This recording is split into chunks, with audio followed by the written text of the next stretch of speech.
Singer 11ல ஆண்ட்மேன்ஸோட performance எப்படின்னு சொல்லிட்டு இந்த வீடியோல பார்க்கலாம். நாமுத்துக்குமார் அவர்களோட அழகிய வரிகளில் இடம்பெற்ற நெஞ்சோடு கலந்திடுன்ற பாடல தான் இவங்க பெர்ஃபார்ம் பண்ணிருந்தாங்க. எனக்கு இவங்க பாடுறது ரொம்பவே பிடிச்சிருந்தது. பிகாஸ் ஒரு சில போர்ஷன்லாம் கேட்கிறதுக்கு நல்லாவே இருந்தது. ஜட்ஜஸ் என்ன சொல்றாங்க, சில இடங்கள்ல நோட்ஸ் ஏறக்குறைய இருந்தது, பட் அதுவும் இல்லனா இது ரொம்பவே நல்ல பெர்ஃபார்மன்ஸ் தான் வந்திருக்குன்னு சொன்னாங்க.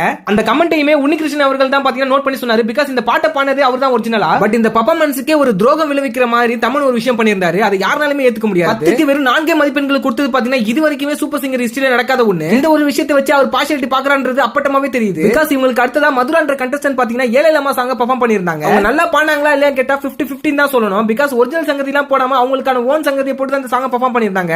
அதுவும் சென்டர் ஆஃப் தி ஸ்டர்னம்லாம் பாத்தீங்கன்னா நிறைய மூச்சே வாங்குச்சு அவங்களுக்கு. ஆனா வெஸ்டர்ன் ஸ்டைல்ல நீங்க பாடி கிழிச்சிட்டீங்கன்னு சொல்லிட்டு இந்த தமிழ் தற்குறி பாத்தீங்கன்னா பஸ்ஸர்லாம் கொடுத்தாரு. எனக்கு என்னவோ பர்சனல் வெஞ்சன்ஸ் வச்சுட்டு அவர் சில கண்டஸ்டன்ட் கார்னர் பண்ற மாதிரி தான் தோணுது. இதுக்கு ரீசனா அடுத்து பெர்ஃபார்ம் பண்ண ஃபர்கானோட பெர்ஃபார்மன்ஸ் பத்தி பேசலாம். இவரு கேடி வில்ல கேடி ரங்கா படத்துல இருந்து தெய்வங்கள் எல்லாம் சாங்க பெர்ஃபார்ம் பண்ணியிருந்தாரு. ரொம்ப அருமையாவே பண்ணாரு, சோல்ஃபுல்லா.